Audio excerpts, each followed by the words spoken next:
Welcome to How to Remember Everything Life Hacks to Boost Your Memory. Together, we'll explore how remembering more can mean living more. Let's begin with the foundation, how memory actually works inside your brain. Introduction. The mystery of memory. You're standing in your kitchen, staring at the open refrigerator. You know there's something you came here for, but what? You retrace your steps, hoping the missing thought will magically return.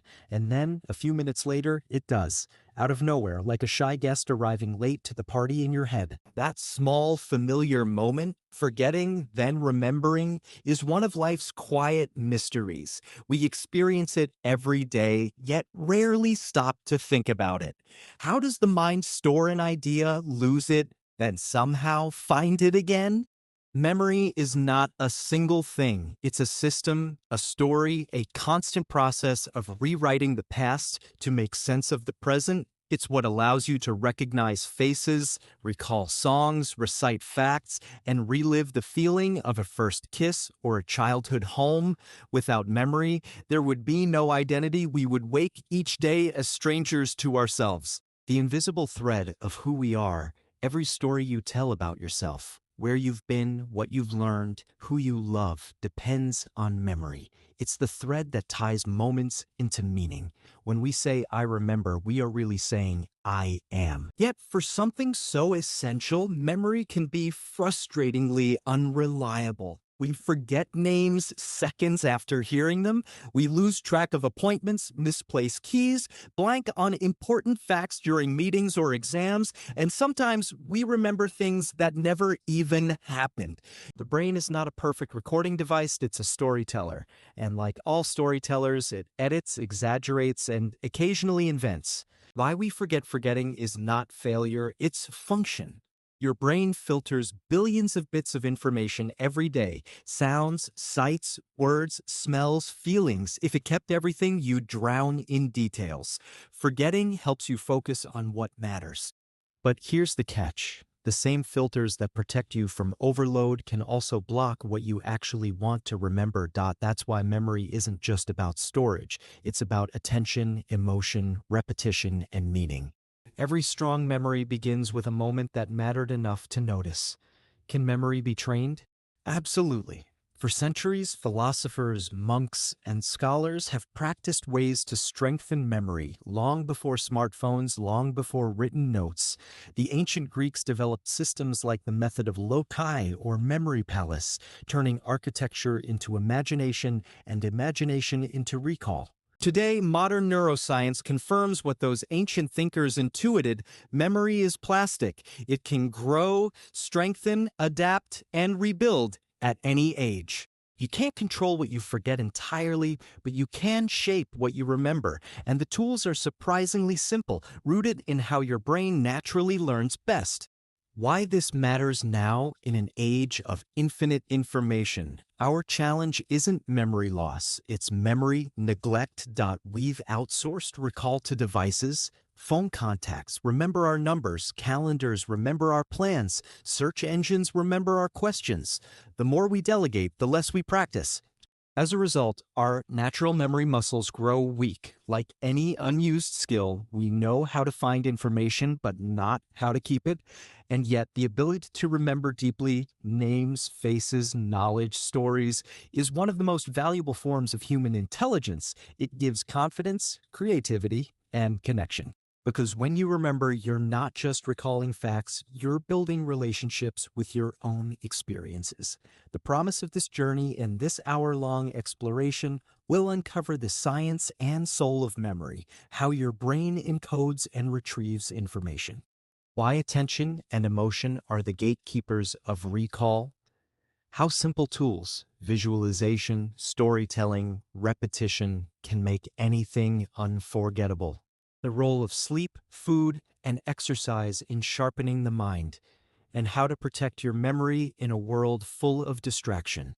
You'll learn not only how to remember more, but what to remember, and why that choice shapes your life. By the end, you'll have a small toolkit of habits and insights you can start using immediately, because memory is not a gift you're born with, it's a craft you can refine. The quiet magic of remembering every memory begins as a spark, a fleeting pattern of electricity between neurons. When you pay attention to that spark, when you revisit it, when you connect it to meaning, it grows stronger. Like weaving thread into fabric, repetition turns moments into knowledge, and knowledge into wisdom. And here's something extraordinary. Each time you recall a memory, you're not replaying it, you're recreating it. You're literally rebuilding the experience in real time. That's why memories evolve. They grow with you. Remembering then isn't just about holding on to the past. It's about shaping who you are becoming. The invitation. So before we begin, take a moment to think of one memory you never want to lose. It could be the face of someone you love, a place that made you feel alive, or a lesson that changed you. Hold it in your mind for a few seconds. Notice what happens, the images, the sounds, the emotions. That's your brain in motion, your story alive inside you. Now imagine if you could harness that same focus and power for anything you wanted to learn or remember. A name, a language, a book, a dream. That's what this journey is about. Because memory isn't a pile of data, it's a living, breathing part of you. And with the right tools, you can make it stronger, clearer, more alive. Part 1. The Science of Remembering. Try to remember your last vacation. Close your eyes for a second. See the place, the colors, the light. Hear the sounds, laughter, waves, footsteps, voices. You might even feel the warmth on your skin or smell the air. Where did all that come from? It's not happening right now, yet it feels real. That's the miracle of memory, the ability to bring the past to life inside your mind using nothing but the invisible architecture of your brain. But how does that actually happen? How does your brain capture something as fleeting as an experience and turn it into something you can recall years later? The 3 stages of memory. Think of memory as a 3-act story: encoding, storage, and retrieval. One encoding is the moment of input when your brain takes in information through your senses. 2, storage is the process of keeping that information over time, like saving a file on a computer. 3, retrieval is calling it back when you need it, the act of remembering. When any one of these stages falters, memories fade or fail. You can't retrieve what you never encoded. You can't store what you never paid attention to. So, the first secret of great memory is not recall, it's attention. The brain's recording studio. Imagine your brain as a recording studio filled with billions of neurons. Each neuron is like a musician playing its own note, an electrical impulse.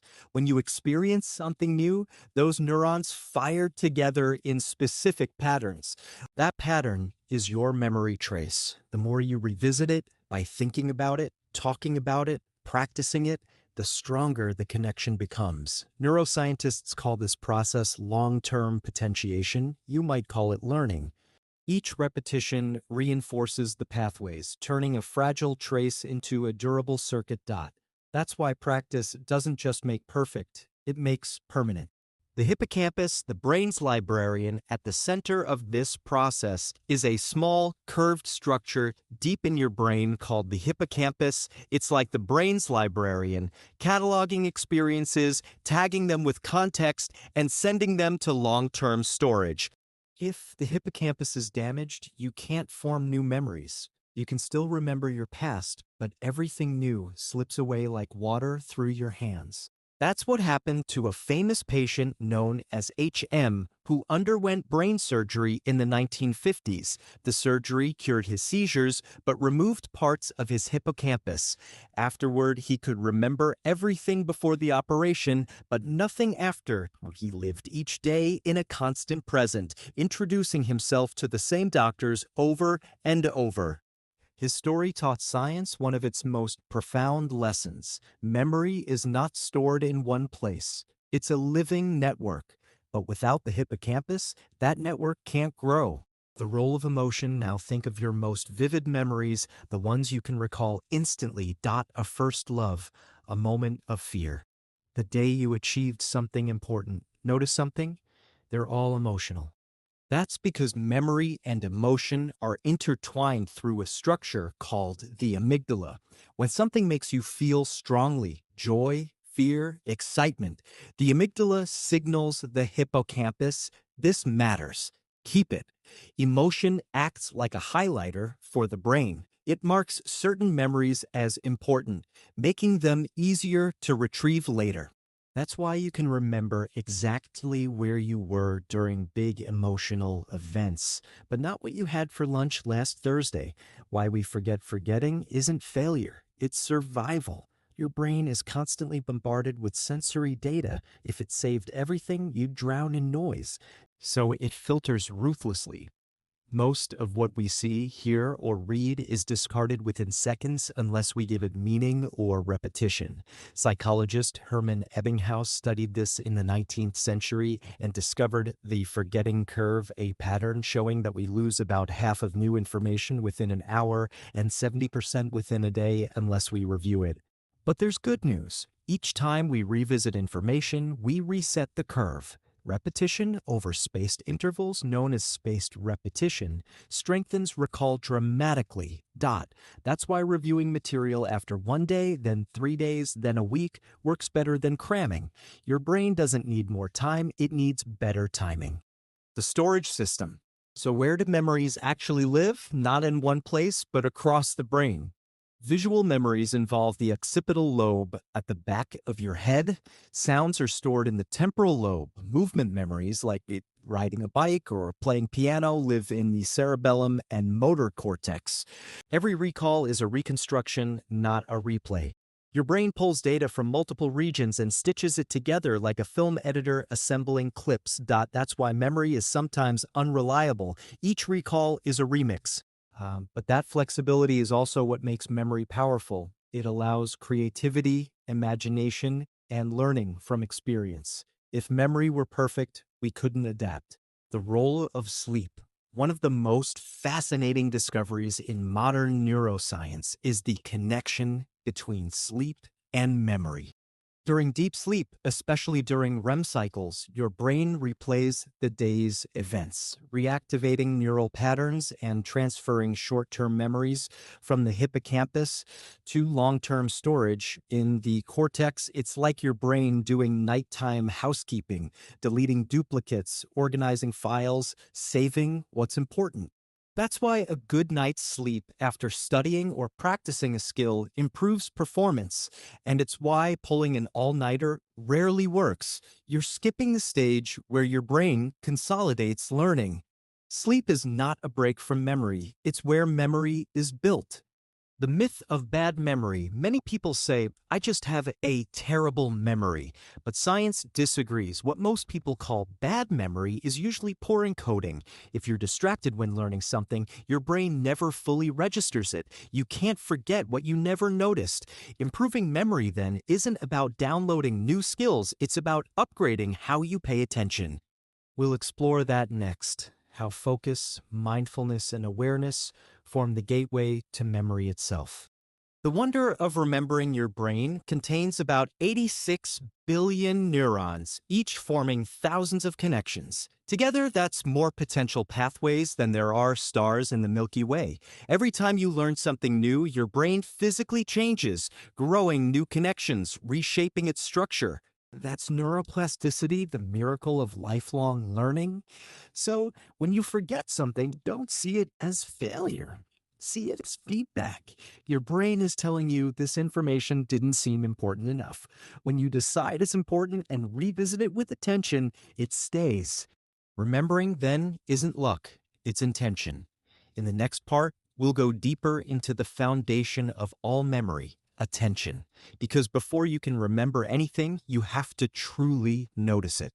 We'll explore how to focus your mind, silence distractions, and train awareness so your memory has something worth keeping. Part 2. Attention, the gateway to memory. Think of attention as the front door to your memory. If the door is closed, if your mind is wandering, nothing gets inside. If the door is open but the room is cluttered, what enters gets lost in the mess. Only when the space is clear and the door is steady can new memories walk in and take their place. Attention is that door. Without it, memory has nothing to hold on to. You can't remember what you never noticed for. How often have you met someone, exchanged names, and instantly forgotten theirs? It's not because you have a bad memory, it's because you were never really listening. Maybe you were thinking about what to say next, or scanning the room, or wondering if you shook their hand too firmly.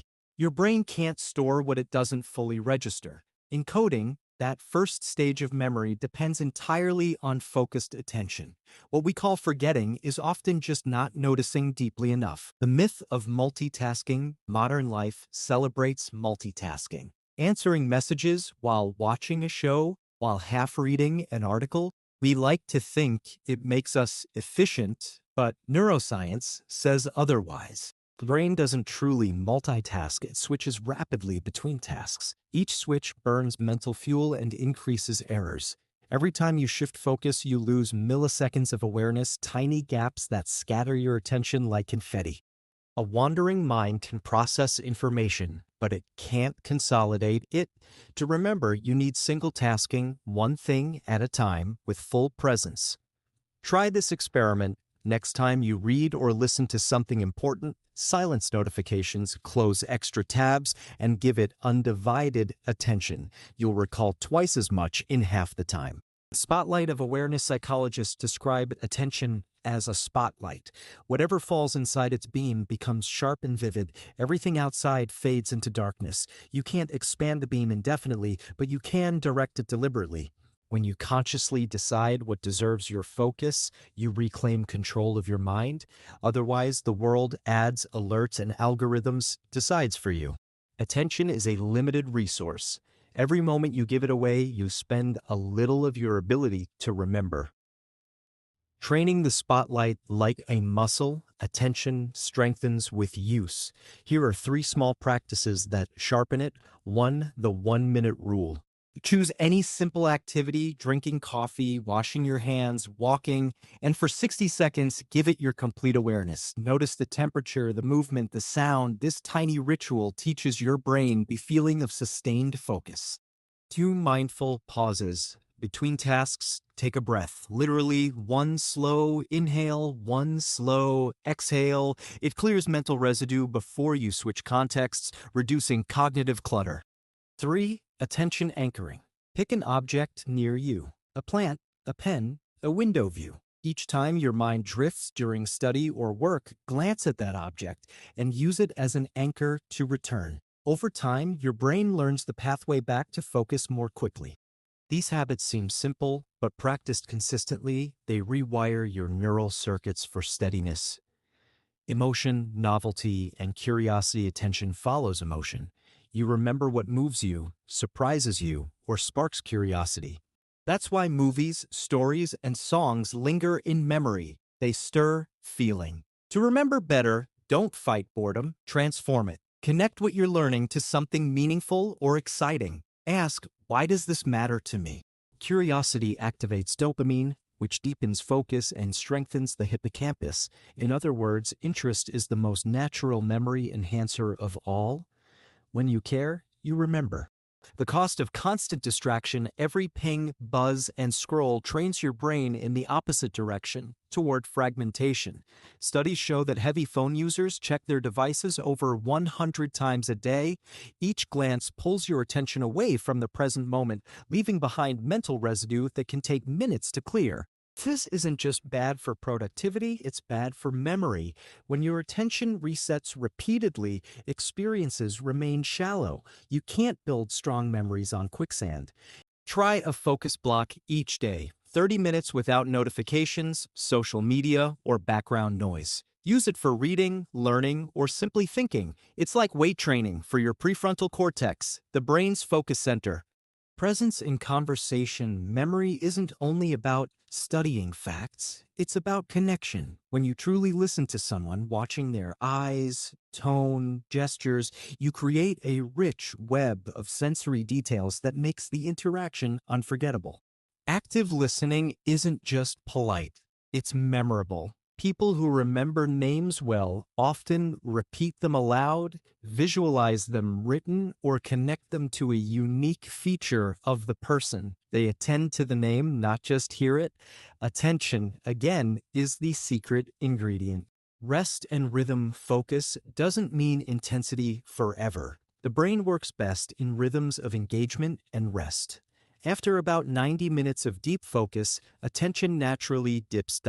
That's when a short break, a walk, a stretch, a glass of water resets the system.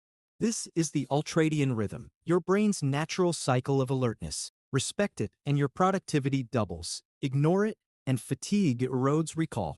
Great learners don't just push harder, they pulse between effort and recovery. The attention diet, just as your body reflects what you eat, your mind reflects what you consume. If you fill it with noise, it becomes noisy. If you feed it with depth, books, ideas, conversations, it becomes deep. Try curating your mental diet, fewer quick bites of information, more slow meals of meaning. Each time you choose long-form focus over fast distraction, you train memory to thrive. The paradox of silence, one of the most powerful tools for attention, is silence. In quiet moments, your default mode network, the brain's reflective system, organizes thoughts and consolidates memory. That's why ideas often appear in the shower or on a walk.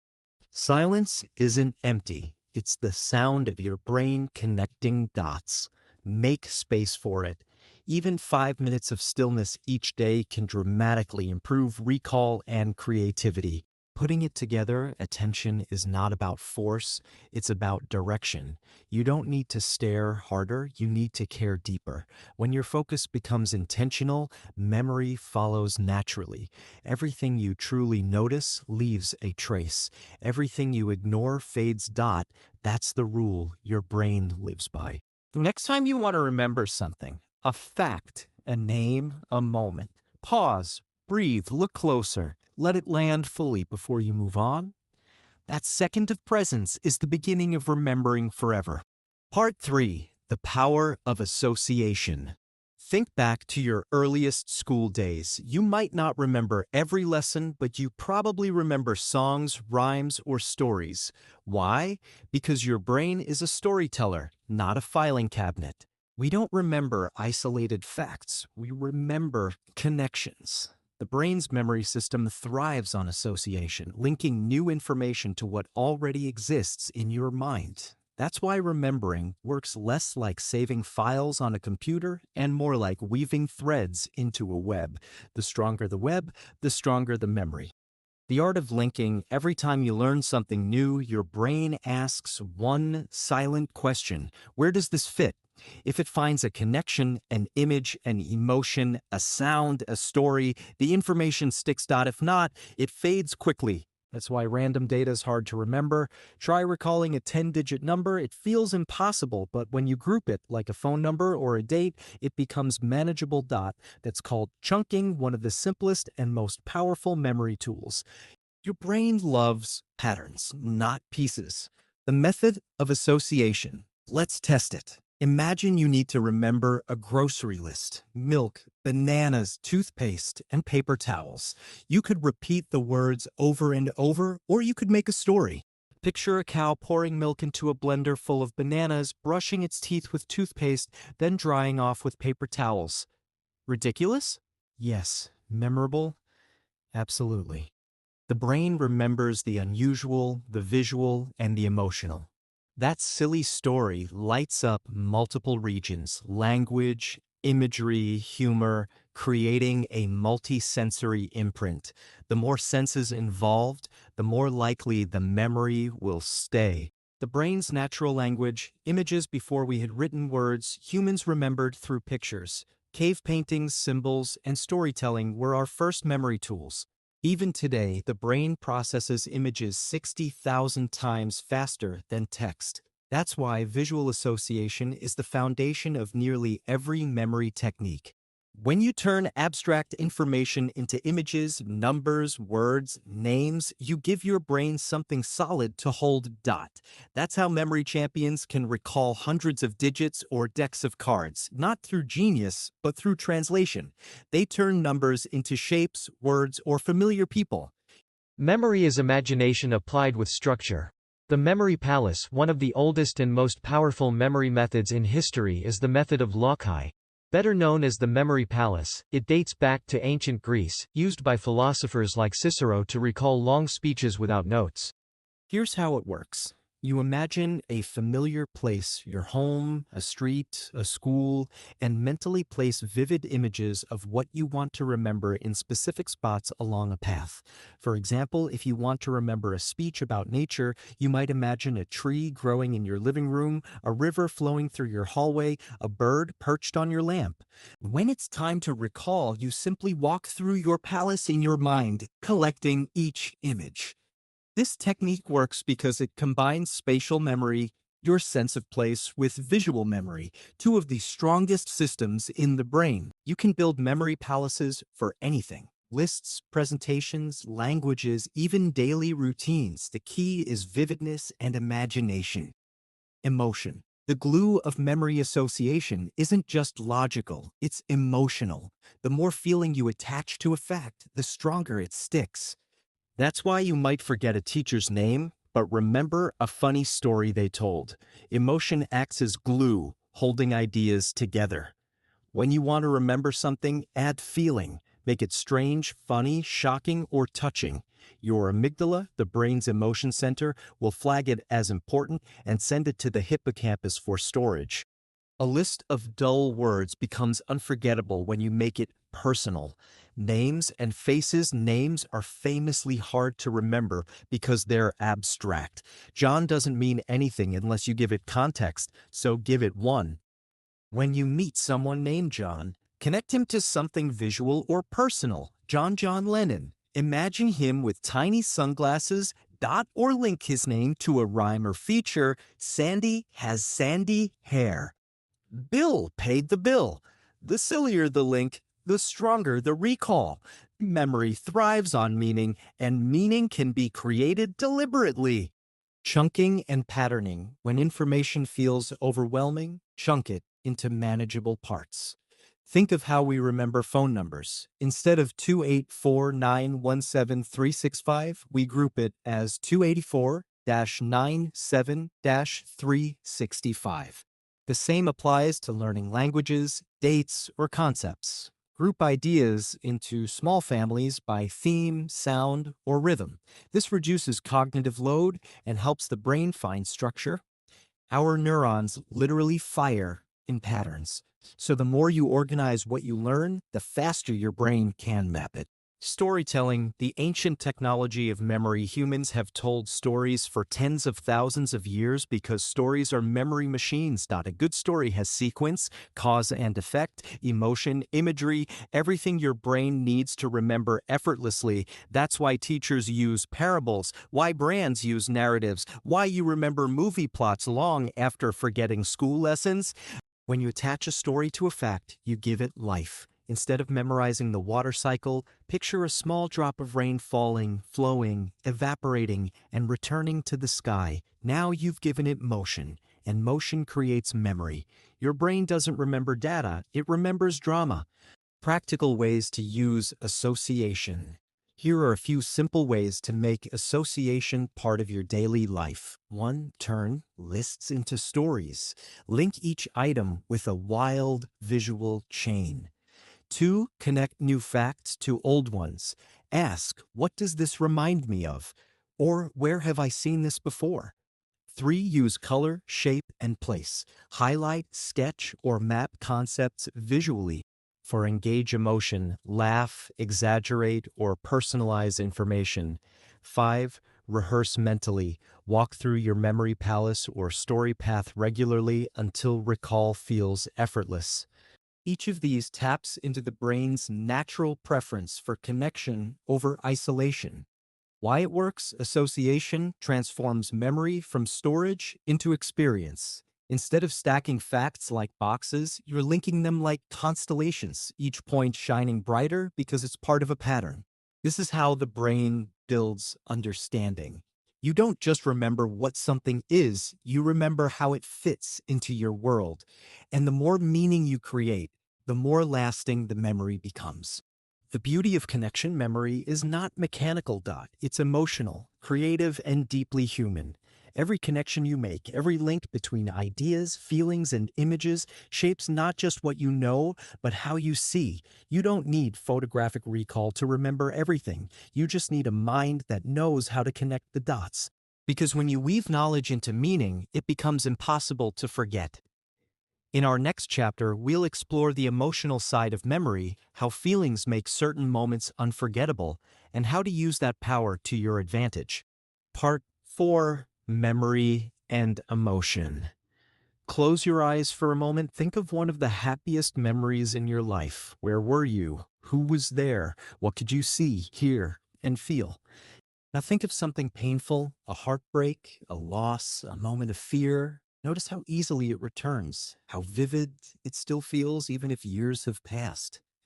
That's because emotion is the strongest force in memory. It's not logic that decides what stays, it's feeling. Why emotion makes memory stronger when something deeply moves you: joy, fear, surprise, love. Your brain lights up like a city at night. The amygdala, your emotional alarm center, sends a signal to the hippocampus, the memory librarian: this moment matters. Don't lose it. This chemical signal releases stress hormones like adrenaline and cortisol, as well as dopamine, the neurotransmitter of motivation and pleasure. The result? Your brain devotes more resources to recording the event, making the memory sharper and longer lasting. That's why you can forget what you read yesterday but vividly recall where you were during a major life event, a proposal, an accident, a song that defined a summer. Emotion tells your brain, remember this, it could shape your future. Flashbulb memories. Psychologists call these flashbulb memories moments captured with photographic clarity like mental snapshots. People often describe them as frozen in time. But here's the fascinating twist. Flashbulb memories feel accurate, but they're not always perfect. We remember the emotion precisely, but the details can shift over time.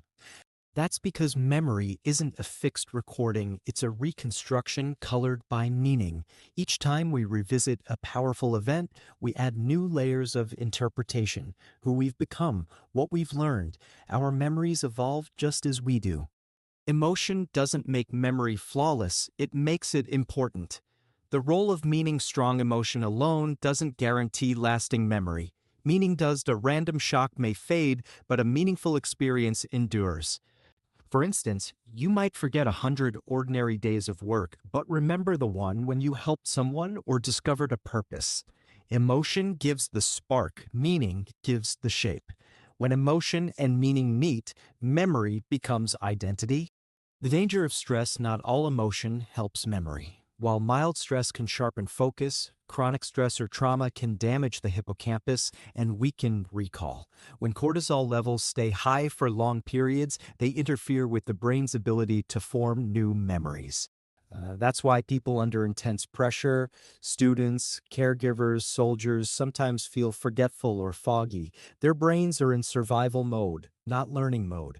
The lesson here isn't to avoid emotion, but to balance it. The best memories are formed when you're alert but calm, engaged but not overwhelmed. Peaceful attention, not panic, is the soil where memory grows best.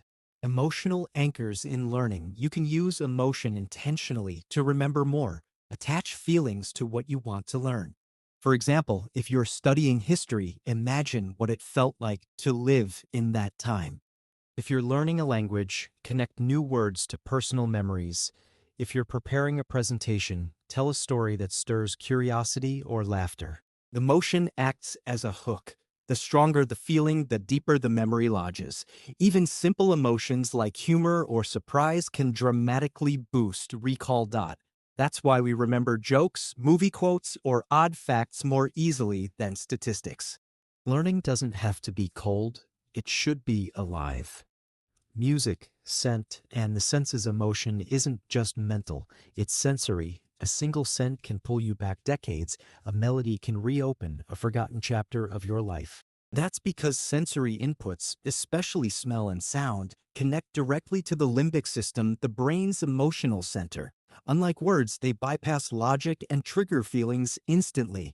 This is why music therapy can help people with Alzheimer's recall memories when speech no longer can. Songs reach emotional circuits that remain intact long after others fade.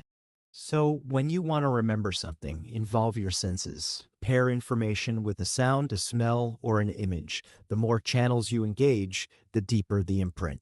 The emotional context of study and life you'll always remember better in states of positive emotion. When you're curious, inspired, or calm, your brain releases dopamine and acetylcholine, chemicals that enhance focus and encoding. When you're anxious or bored, the opposite happens. Your learning systems shut down. So before studying, calm yourself. Take a breath, play soft music, think of your why. Emotion sets the stage for memory long before information even arrives. The empathy effect emotions don't just enhance your own memory, they help you connect with others. When you listen to someone's story and feel what they feel, your brain mirrors their emotion through mirror neurons. That shared resonance makes the experience memorable for both of you. Empathy is a social form of memory. It helps us remember not only facts, but people. That's why kind gestures, heartfelt conversations, and shared laughter linger for years. The heart remembers what the mind alone might forget. Rewriting emotional memories. Here's something powerful. You can reshape the emotional tone of old memories. When you recall a painful moment and pair it with compassion, understanding, or forgiveness, your brain updates the memory's emotional tag. You can't erase the event, but you can reframe it. Over time, that reframing softens the sting and rewires your emotional associations. It's one reason therapy and reflection are so healing. They help the brain retell its own stories with new meaning. Every time you remember, you have a chance to heal. Remembering what matters at the end of the day, we remember best what touches us most. Facts fade, feelings remain, a lecture might slip away, but the teacher who believed in you stays forever. So when you set out to remember everything, start by asking what truly matters to me, because your brain is already designed to hold on to the meaningful. The goal isn't to remember more, but to remember better, to focus on the experiences that give your life depth, color, and connection. Emotion is the compass of memory. It points you toward what matters most. Love, purpose, awe, curiosity, belonging. Feed those feelings and your memory will grow richer, not just sharper. In the next chapter, we'll explore how your physical body, your sleep, your diet, your movement supports your memory as much as your mind does, because a healthy brain begins with a healthy body. Part 5: Sleep, Diet, and Movement, the Physical Foundations of Memory. You probably think of memory as something that happens in your head, but in truth, memory begins with how you treat your body. Every thought you recall, every name you retrieve, every new skill you learn depends on one simple reality. Your brain is an organ, living, breathing, and fueled by what you eat, how you move, and how you rest. If the brain is the engine of memory, then your lifestyle is the maintenance. Ignore it, and the machine runs rough. Care for it, and it purrs like new for decades. Let's start with the most underestimated memory booster of all: sleep. Sleep, the brain's nightly filing system. When you sleep, your brain doesn't shut down. It goes to work. During the night, your neurons replay the day's events in patterns that mirror the original experiences. It's as if your brain is rehearsing life while you rest. In the process, short-term memories stored in the hippocampus are transferred to long-term storage in the neocortex. the outer layer of the brain. This process is called memory consolidation. If you stay up all night cramming before a test, you're skipping this step. You might remember a few details the next morning, but they'll fade quickly because they were never filed. During deep sleep, slow wave sleep, the brain organizes facts and skills. During REM sleep, it strengthens emotional and creative connections. The aha writing crowd slap supreme. It correlates in Europe, one of its moments. That's why good sleep doesn't just make you rested, it makes you smarter. The danger of sleep debt, missing just a few hours of sleep, disrupts concentration, focus, and recall. Sleep deprivation raises cortisol, the stress hormone that interferes with hippocampal function. It also reduces the brain's ability to clear out waste products through a system called the glymphatic system, your brain's cleaning crew. When you're tired, neurons misfire and memories scatter. It's like trying to write an essay on a shaking desk. The ideas are there, but the structure collapses. So the next time you want to boost your memory, start by protecting your sleep. Think of it as your brain's reset button. The diet of a remembering brain. Your brain consumes about 20% of your body's energy, even though it weighs only about 2% of your body mass. That means what you eat has an immediate and powerful effect on how you think, feel, and remember. Let's look at the key nutrients that support memory. 1. Omega-3 fatty acids, found in fish, flax seeds, and walnuts. Omega-3s build cell membranes and improve communication between neurons. Think of them as the oil that keeps the brain's gears turning smoothly. 2. Antioxidants, found in berries, dark chocolate, green tea, and colorful vegetables. They protect the brain from oxidative stress, the rust that accumulates from aging, and toxins. 3. B vitamins, especially B6, B12, and folate. They help produce neurotransmitters like serotonin and dopamine and reduce homocysteine, a chemical linked to cognitive decline. For complex carbohydrates, whole grains, oats, quinoa, fruits, and vegetables release glucose slowly, giving the brain steady fuel instead of sugar spikes. Hydration, even mild dehydration, can reduce attention and short-term memory. The brain is 75% water. Think of every sip as sharpening your thoughts. The danger of too much sugar. While glucose fuels your brain, refined sugar does the opposite over time. It causes inflammation, disrupts insulin balance, and damages blood vessels that feed the brain.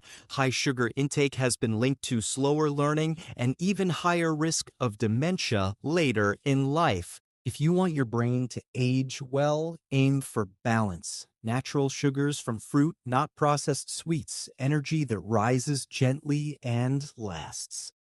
Remember, the best memory diet isn't about restriction, it's about rhythm.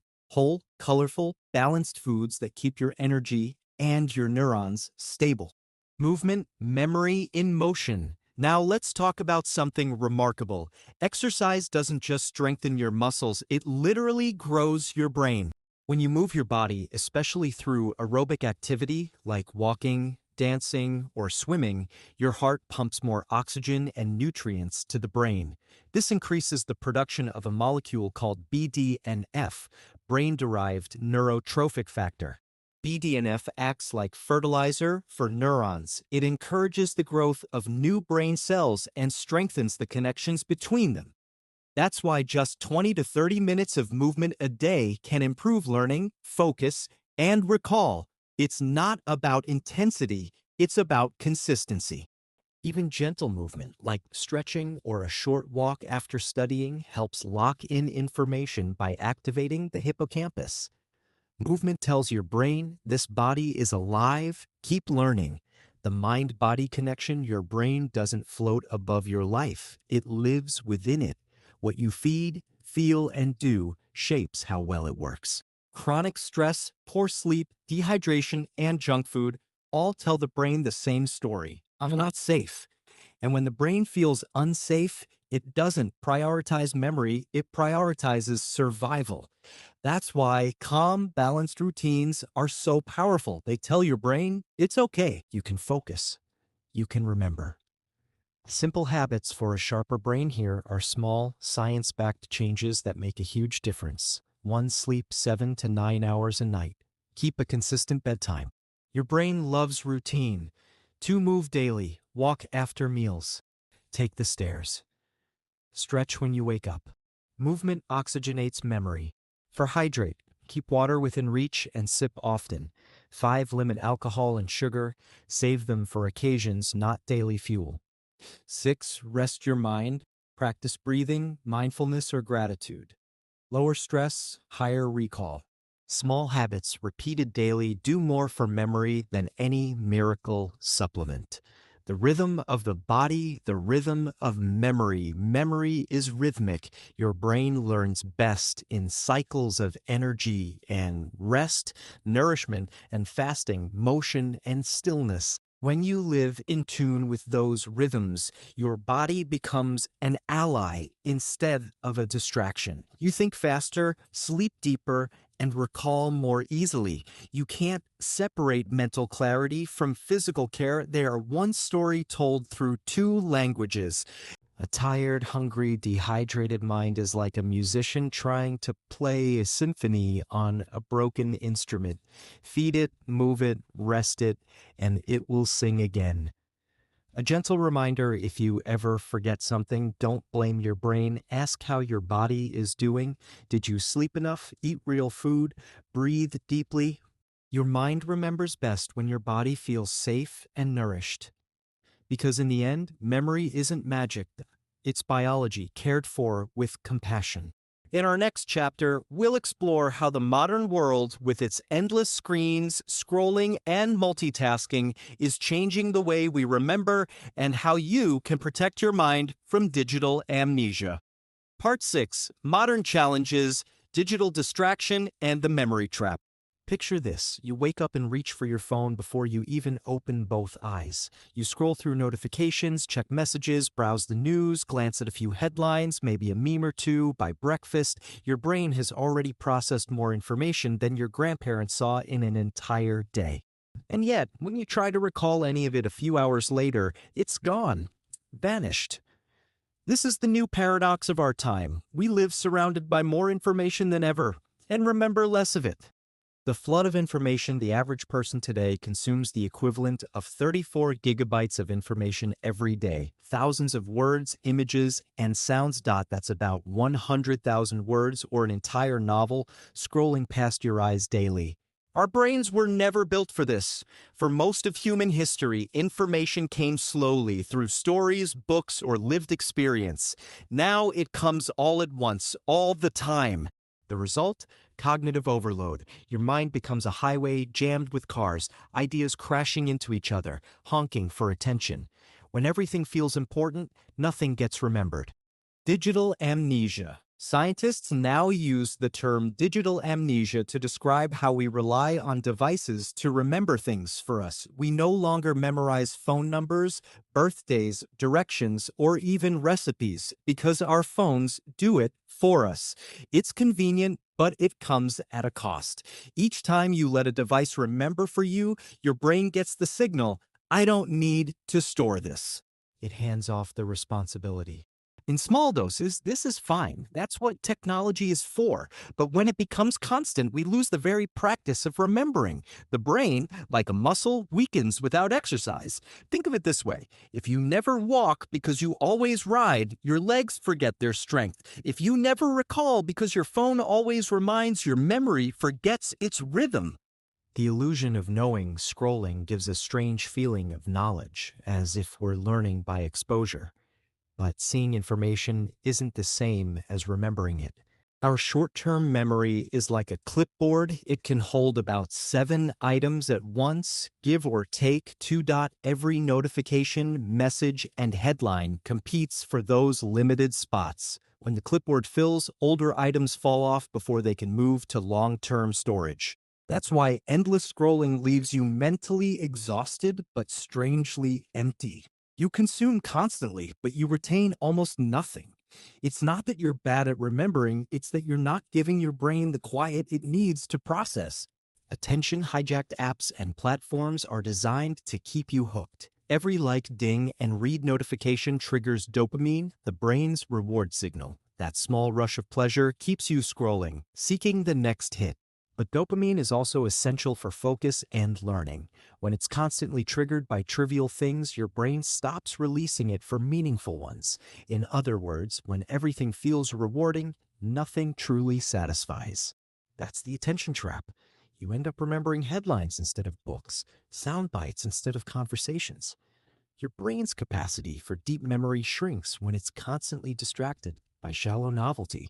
Multitasking, the myth of productivity. We like to think we're great multitaskers, switching between messages, emails, and tasks seamlessly. But neuroscientists have proven that multitasking isn't real. What we're actually doing is task switching, jumping back and forth, each time losing focus and accuracy. It takes about 20 minutes to regain full concentration after an interruption. So if you check your phone every few minutes, you never reach full focus at all. Without focus, there is no encoding. Without encoding, there is no memory. The cost of distraction is not just lost time, it's lost thought.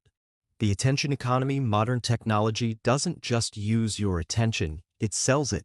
Every second you look at a screen, someone profits. So platforms are built to keep you engaged, not educated.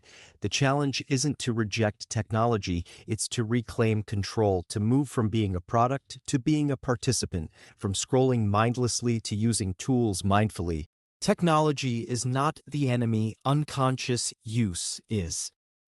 Reclaiming focus in a digital world. Here are small steps to rebuild your attention and memory in the age of overload. One screen at a time. Don't watch TV while scrolling your phone. Give your brain one stream of input. 2. The 20-20-20 rule. Every 20 minutes of screen time, look away for 20 seconds at something 20 feet away. It resets both your eyes and your focus. 3. Digital decluttering. Turn off non-essential notifications. Silence your phone for certain hours each day. For the power of print, reading from paper, not screens, increases comprehension and recall by 20 to 30%. 5. The information diet. Don't consume more than you can digest. Pick a few high-quality sources and ignore the rest. 6. Phone-free zones. Keep devices out of your bedroom and mealtime spaces. Give your brain room to breathe. Every small boundary you create gives your memory space to grow. Using technology for memory, the same tools that distract us can also empower us when used intentionally. Apps for spaced repetition, like Anki or Quizlet, can reinforce learning. Digital notebooks can organize ideas for easy recall. Voice memos can capture insights before they vanish. Technology becomes powerful when it extends your attention, not replaces it. Use it as a partner, not a crutch. Ask yourself, is this tool helping me remember or helping me forget?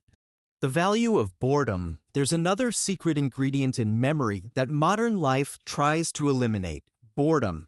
When you're bored, waiting in line, sitting quietly, your mind wanders. And in that wandering, the brain connects ideas, processes information, and consolidates memory. That idle time is when creativity blooms. When you fill every empty second with stimulation, you rob your brain of rest and reflection. So give yourself moments of silence. Let your thoughts breathe.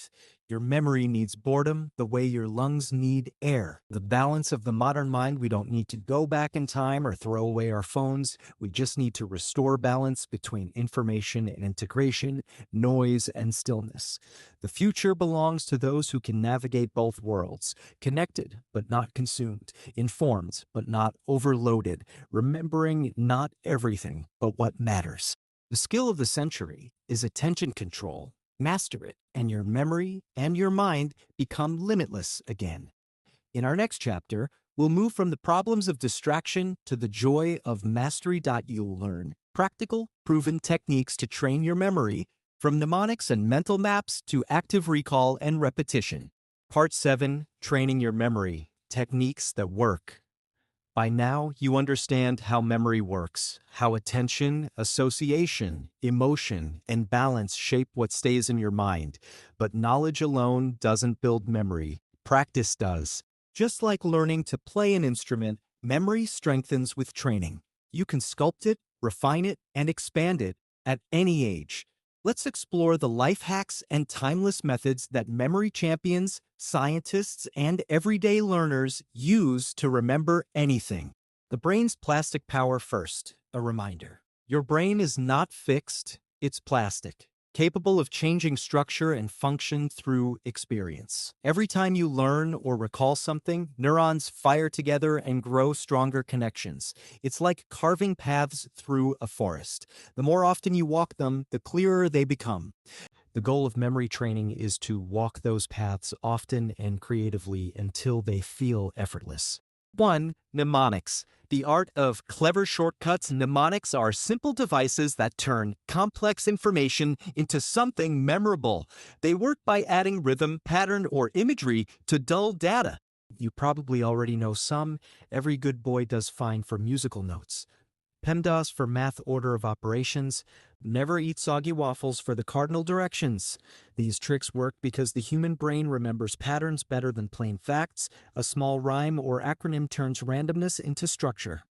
To make your own mnemonic, use humor. The sillier, the better. Use rhythm. Say it out loud. Make it personal. Connect it to your life. If information feels dry, give it personality. Your brain loves a little drama. 2.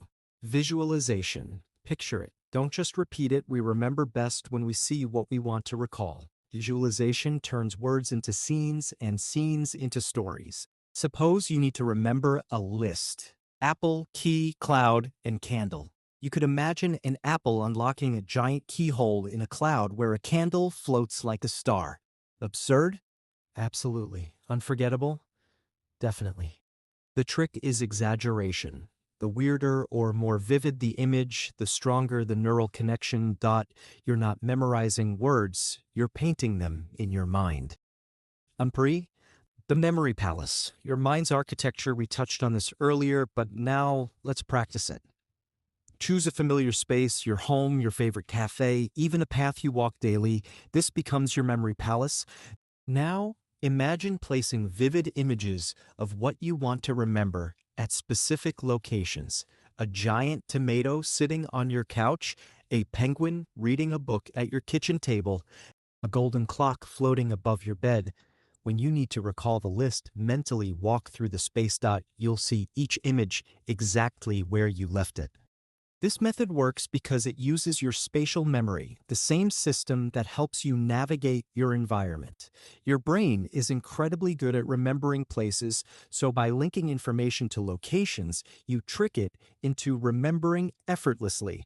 Memory champions use this technique to memorize hundreds of random words or numbers in minutes. You can use it for speeches, exams, languages, anything. Spaced repetition, the science of timing. You've probably noticed that if you cram for a test, you forget everything days later. That's because the brain doesn't like floods, it likes rhythms. Spaced repetition means reviewing information at increasing intervals. 1 day later, then 3 days, then a week, then a month.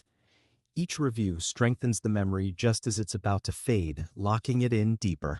Apps like Anki or traditional flashcards make this easy, but you can do it manually too. Keep a notebook of what you're learning and revisit it regularly. Think of it like watering a plant. Too much all at once drowns it. A little consistently makes it grow. 5. Active recall. Testing, not rereading. One of the biggest mistakes learners make is passive review. They reread notes, highlight texts, or watch the same video again and feel productive. But feeling familiar with material isn't the same as knowing it. The real secret is active recall, trying to retrieve the information without looking. Cover your notes and ask, what were the 3 causes of this event? What does this formula mean? When you struggle to remember, you're strengthening retrieval pathways. Every time you recall, you're reinforcing. Every time you reread, you're only re-seeing. Active recall turns memory from passive storage into active skill. Chunking, group, and connect. We can only hold a few things in short-term memory at once, but if we group them, we can hold more. For example, remembering the number 1945-2024 feels hard. But when you chunk it as 1945 to 2024, It suddenly feels easy. That's because your brain recognizes patterns. It stores chunks as one unit. Use chunking for languages, lists, or concepts. Group items by theme, rhythm, or image. Instead of 10 random words, remember 3 small stories. Patterns are memory's best friend. 7. Teach it to keep it. Here's one of the most powerful memory hacks of all. If you can teach it, you know it. When you explain something out loud, to a friend, a mirror, or even your pet, you force your brain to organize the information clearly. This is called the Feynman technique, named after physicist Richard Feynman. As you teach, you'll discover gaps in understanding. Those gaps are where true learning happens. Try it tonight. Explain what you learned today as if you were teaching a child. Simple, clear, confident. That's mastery. Rest and incubation. Finally, remember that memory isn't built only during work, it's built during rest. After intense learning, your brain continues to process and integrate information in the background. That's why insights often come in the shower or just before sleep. This is called incubation. To use it, schedule short breaks between study sessions, walk, breathe, or even nap. It allows the subconscious to connect dots consciously missed. Work, then rest, learn, then breathe. That rhythm turns knowledge into wisdom. Building your own system, everyone's brain is unique. Some people are visual, others verbal or spatial.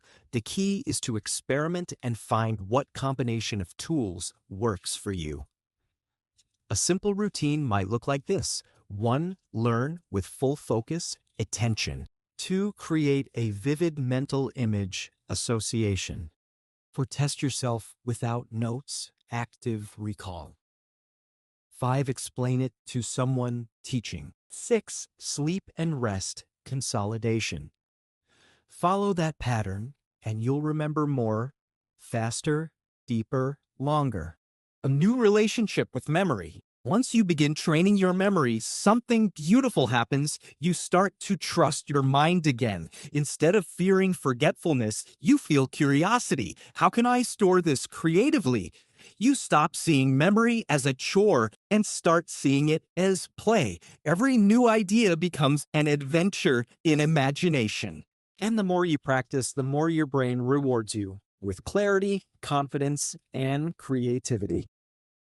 Because a strong memory isn't just about retention, it's about expansion of your mind, your focus, your life. In our final chapter, we'll bring everything together, the science, the emotion, the body, and the practice to explore what it truly means to remember everything. Close your eyes. Take a slow breath. Think of everything you've remembered throughout this journey, not the facts, but the feeling, that sense of wonder at how your mind works, how it holds your story, how it keeps you connected to yourself. Memory is more than recall. It's the invisible thread that ties your life together, the bridge between who you were, who you are, and who you can become. Memory is identity. Every morning, you wake up surrounded by reminders of yourself, photos, routines, people who know your name. Without memory, all of that dissolves. You could still see, touch, and move, but you wouldn't know why it mattered. Our memories give shape to our choices. They whisper, "This is what you love. This is what you've learned. This is where you've been hurt and healed." To remember is to be human. The myth of total recall, when people say, "How can I remember everything?" What they really mean is, "How can I live more fully?" Because no one remembers everything. Even the greatest memory champions forget. Even the most brilliant minds misplace details. But what they've learned, and what you now know, is that memory isn't about keeping everything. It's about keeping what matters most. The goal isn't to turn your mind into a hard drive. It's to turn your life into something worth remembering.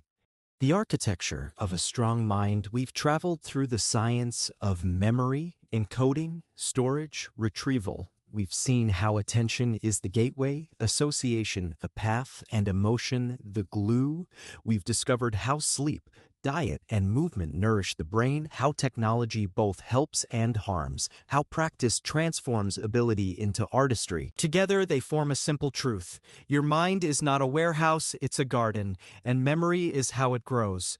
You plant seeds with attention, you water them with repetition, you protect them with rest and nourishment, and over time, those seeds bloom into understanding. The danger of hurry modern life urges you to hurry, to scroll faster, move faster, learn faster, but memory thrives on slowness. When you slow down enough to notice, your brain says, this matters. The art of remembering begins with presence. A fully lived moment leaves a stronger trace than 1,000 distracted ones. So the next time you want to remember something, a person's face, a sunset, a line from a book, pause, breathe, feel it. That second of stillness is your brain engraving the moment into being. The emotion of remembering. Do you ever notice how memories feel alive? How recalling one can make your heart ache or your eyes smile? That's because memory isn't stored in one place. It's written through your senses, your hormones, your heartbeat. Each recollection is a recreation, not a replay. That's why gratitude is such a powerful practice for memory. When you recall what you're thankful for, you relive positive emotion. And when you do it often, your brain begins to highlight more of those moments automatically. You literally train yourself to remember joy. The stories we keep our minds are filled with small, luminous stories. Some we share, some we keep private. They shape the way we see the world. A teacher who believed in you, a mistake that taught you humility, a place where you felt completely free. These are not just data points, they are landmarks of meaning. To revisit them is to strengthen them, and to share them is to let them live beyond you. Every time you tell a story, you pass memory from one brain to another, turning experience into connection. Forgetting with grace, there's beauty in forgetting too. Not every memory deserves to stay. Some fade to make space for new learning, new love, new life. The brain forgets to protect you, to filter, to renew. Letting go is part of remembering wisely. Instead of fearing forgetfulness, trust it. What's truly important finds its way back. That what's not was never yours to keep. Living in rhythm, a memorable life is not one packed with information. It's one lived with rhythm, focus and rest, learning and reflection, silence and conversation. When your days follow that rhythm, your memory flows naturally. You stop forcing yourself to remember and start allowing yourself to experience. The more alive you feel, the more alive your memories become. The practice of remembrance, try this small ritual at the end of each day. Recall 3 moments, not tasks, not goals, but moments. Something you learned, something you felt, something that made you smile. Replay them gently in your mind before sleep. This practice, sometimes called mental journaling, tells your brain, this mattered. Save it. It deepens your sense of gratitude and strengthens long-term recall. Within weeks, you'll find yourself noticing more beauty in ordinary days because your brain is now trained to look for meaning.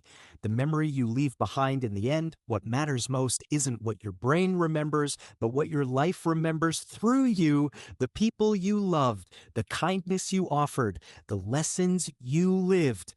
These become the memories that outlast the mind, the stories others carry forward.